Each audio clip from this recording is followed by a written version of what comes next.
The power of silence. I know that might sound like a strange thing to say, that silence could have a power at all. But truthfully, I feel like I've learned the most about myself, about life, about anything I'm dealing with when I'm in complete just silence.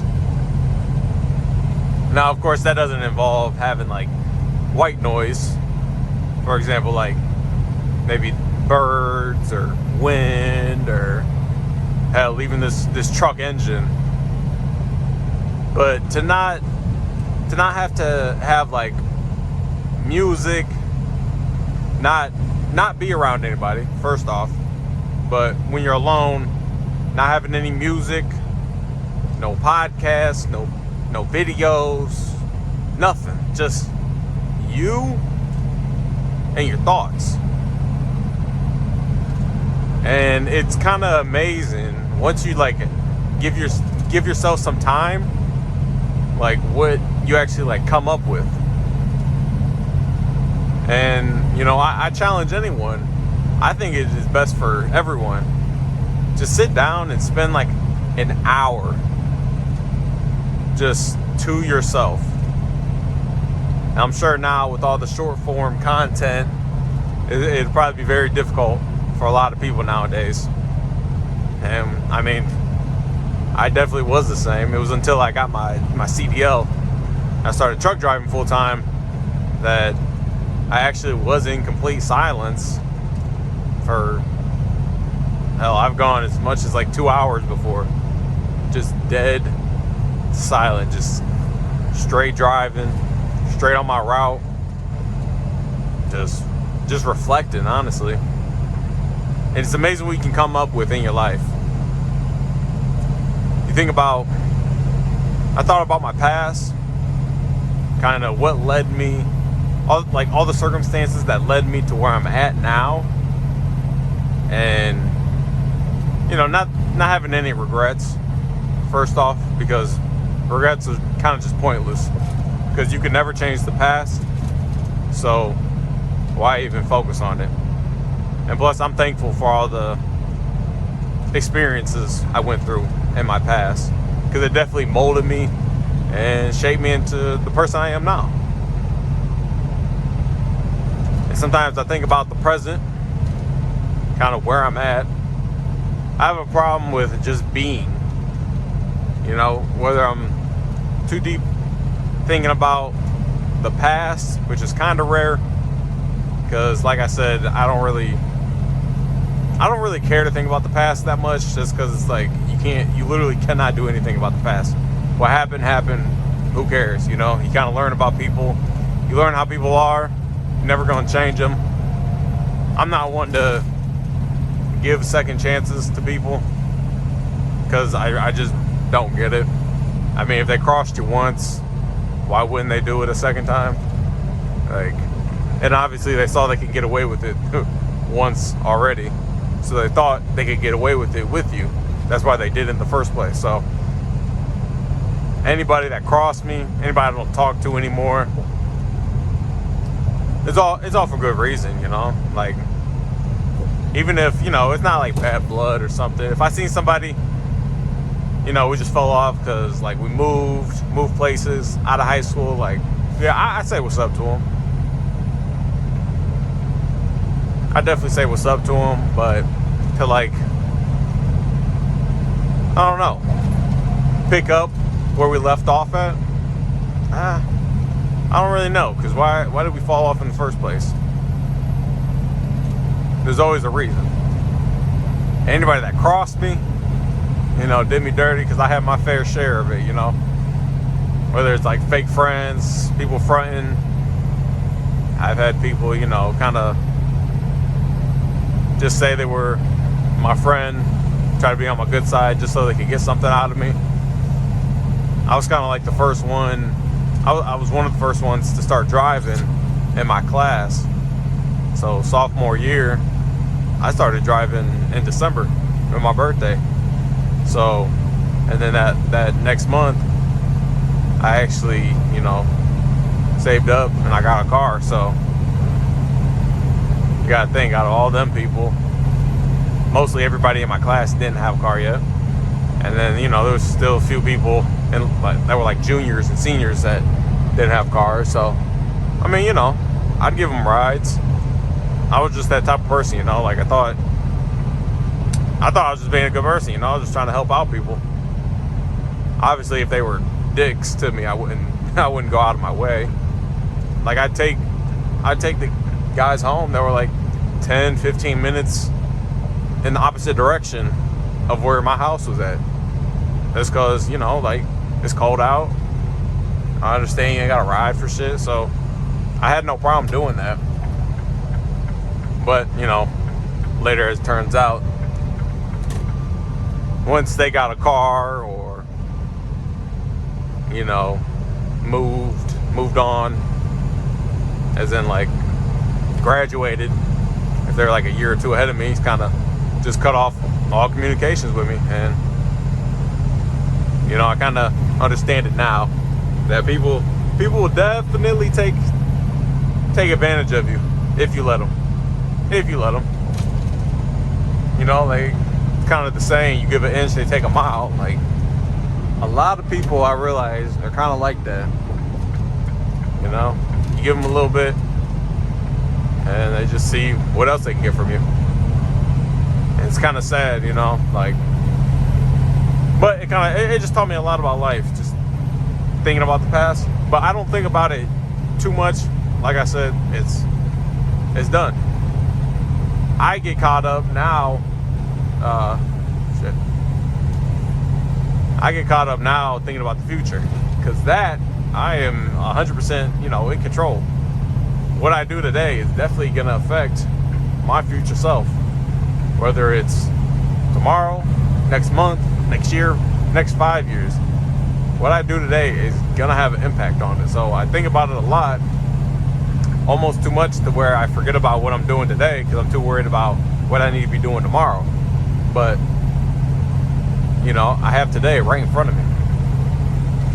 But it is good to reflect on your future, because if you're too much in the present, I realized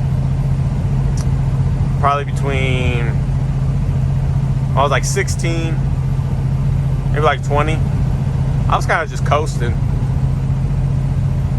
Yeah, about 16, 20. I was just coasting around. It's kind of just living day by day, waking up. Yeah, what I'm going to do today. Didn't have no structure. Definitely when I think about next year, let alone like a 5-10 year plan, right?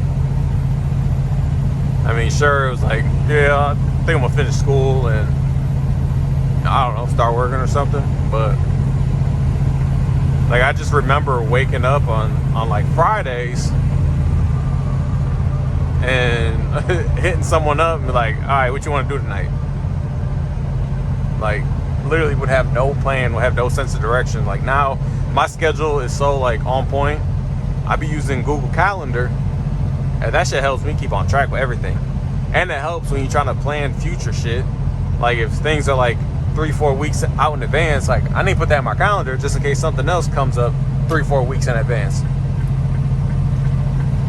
And especially like the weekend, I hate being last minute things. Like, don't hit me up, day of, day before, talking about you want to hang out. Like, now it's like, man, I can't be doing that, because I like to have my things structured out.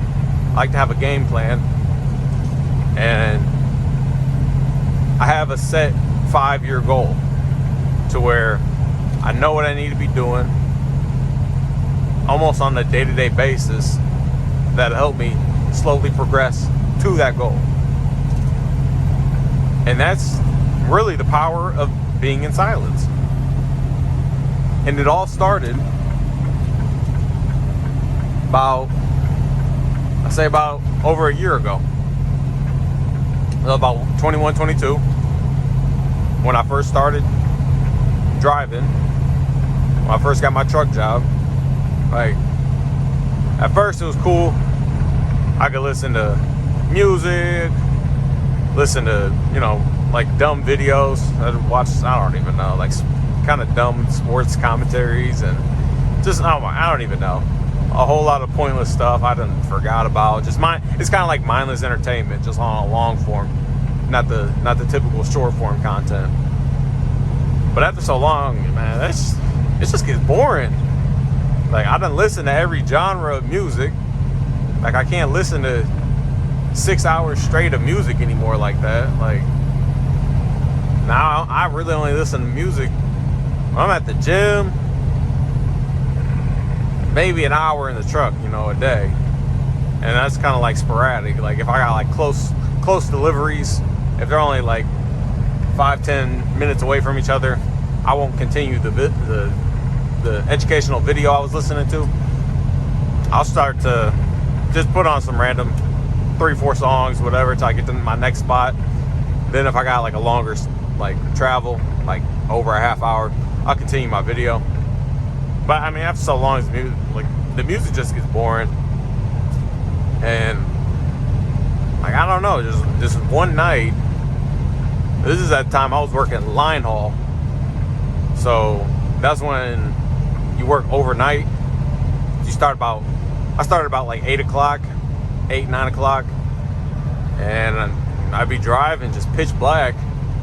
And I don't know what it is. Like, music hit different. Just everything is so different when you're driving at night compared to the daytime. Like, I have some music I would never listen to in the daytime. I only listen to it like in the nighttime. And it's low-key like deep stuff, it'd be like kind of sad stuff, but I don't know. Yeah, it is sad stuff. Like some old like Eminem Mockingbird. That song be hitting. I don't know. I can't listen to that in the daytime though. It's like only at night is when I listen to that song. But I don't know. One night it was just dark. I'm driving. I'm low-key like I was kind of in stages of regret when I first got my CDL.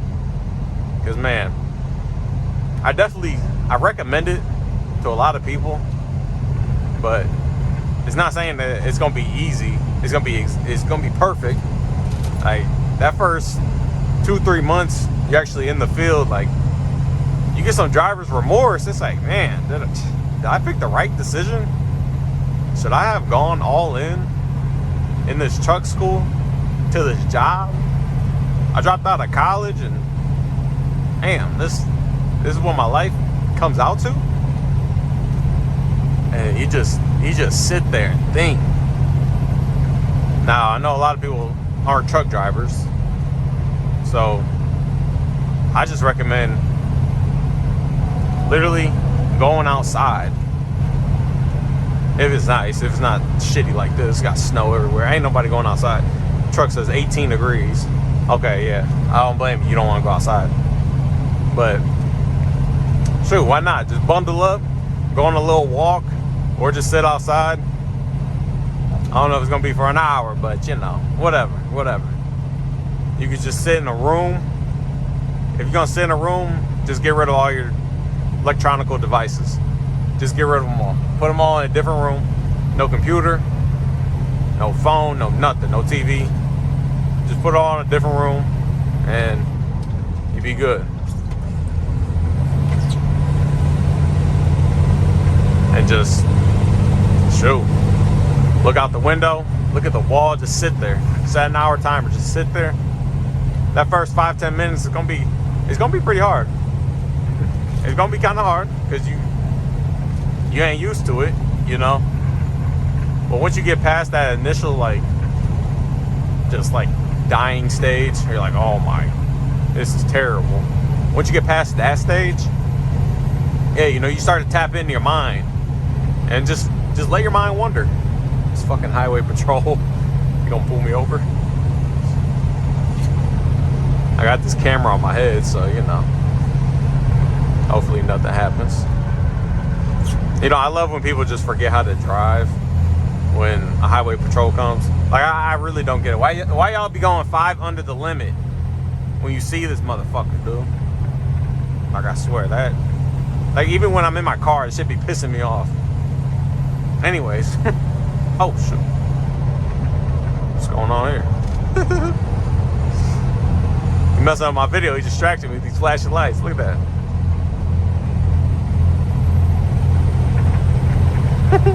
I'm gonna leave this in the video. Anyways, when you be staring at the wall, like I said, after 5-10 minutes, you start to lock in, and just tap into whatever your mind drifts off to. If you're really trying to get deep into it, then you start thinking about either your past, your future, or kind of where you're at right now. Just think about, okay, yeah, I know I'm taking the right steps. I'm in school right now. I know I'm gonna complete this, and that. These days are going by good. You think about your past. Like I dealt with a lot of trauma as a kid, and I kind of held it to myself.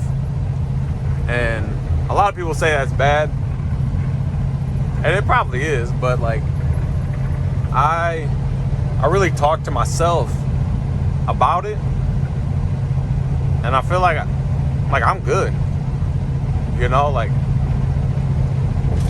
the biggest thing that was weighing on me was probably not having a good relationship with my father, and that relationship is done for, even as of today. And I don't see that we'll ever have a relationship. I'm in no means talking to him. I haven't talked to him in over 3 years, and it was someone, he was kind of around, I see him on a day-to-day basis as a kid, right? But he wasn't really, I didn't feel like he was really there for me. And like it kind of makes me think like how important a 2-parent household is. Like a strong father-mother dynamic, fatherly love, motherly love, like that is so crucial. And like everything, it taught me a lot, just like as a soon-to-be father, right? No, I ain't got no kids on the way, but I hope I can be a father one day. And I just want to do, the exact opposite of what my father did. Like, I actually want to be around for my kids and not be a drunk. And kind of be, not somewhat of emotional support, right? That's more like mother's role. But that fatherly love. Kind of like, yeah, I'm a hard ass on you, but it's for your own good. But like I reflected, and I talked to a couple people about the situation, and they said I need to talk to like a therapist or like someone, I don't know, like a female or something, I don't know. Like kind of like your partner in a sense, what the one guy said. But I feel like I don't need to, because I talked to myself about it. I went about the situation. It's not holding on, like it's not something that I have like a regret towards. I don't hold any regrets. I don't hold any, might have a little anger, but I think anger is good. Anger kind of fuels me. I think anger is good. I don't think we should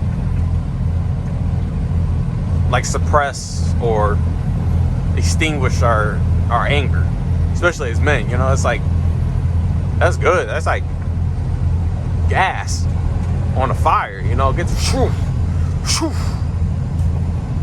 that flame going. Like, I don't know, that's just how I feel about it. But it works for me. If you feel like that anger, that gasoline, if that's gonna burn you, right? Okay, maybe you should talk it out to someone. But if you talked it out to yourself and you resolved your own problem, you don't feel a burden in your chest, it's not holding you down. If anything, it's fueling you to go forward. Like, you're not gonna know that until you just sit and in silence to yourself. And a lot of the problem is nowadays it's a whole bunch of go, right? From the moment we wake up, going to work, getting back. I know a lot of people at work, if you're working, even just working like an office job or a factory job, like these factory jobs, like, yeah, a lot of these guys have headphones in, but you can't really like truly like deeply think, right? Because you're worried about, okay, I got to do this. You got to make sure the machines are on point, this, and that. Like driving, it's so much simpler. Like, you know, you drive your regular car, like this is like nothing. Like just hopping over in the lane because people getting on, like, yeah, whatever. Maybe in like rush hour traffic, you got to pay attention a little bit more, but that's just like slowing down. Like I can still think clearly because driving really isn't that much, you know, it doesn't take up that much mental energy if you let it, of course. But that's the problem now, because then people come home and house life is all over the place, whether you got a girl living at home, like parents, you got siblings, you got roommates, you got whatever, right? You really don't have time to yourself. I mean, that's why I recommend just going a long walk, go on an hour walk, clear your mind. It'd be best if you could do it in the morning when you got a fresh mind, or when you know, when you come home, something. If not that, at least like on the commute to work. I feel like everybody has at least like a 15-minute commute if you're driving. I got like a half-hour commute to my job. So a lot of the mornings I just sit in silence, whether I'm reflecting on the day of, the day previous, this week. I'm always reflecting, you know. And like the first 5 minutes, it kind of sucks because I want to listen to like music, you know. Like I don't want to listen to nothing informational. Like I just want to listen to music. But after the first 5 minutes, car's pretty warm, especially in this weather. It's nice and warm. I'm in the flow, and then I just get to thinking, and it's just like it clears my mind, and it truly helps me. It has helped me by far the greatest time in my life. And having my CDL, just driving the truck, man, I could think all the time for hours upon hours in a week, just because of how much I'm on the road, these longer commutes, and I'm by myself. I don't have any distractions. I don't have anybody like bugging me. But there truly is power in silence, and I highly recommend anyone, if that's one thing I can recommend to somebody, definitely just sit in silence. That's all I got.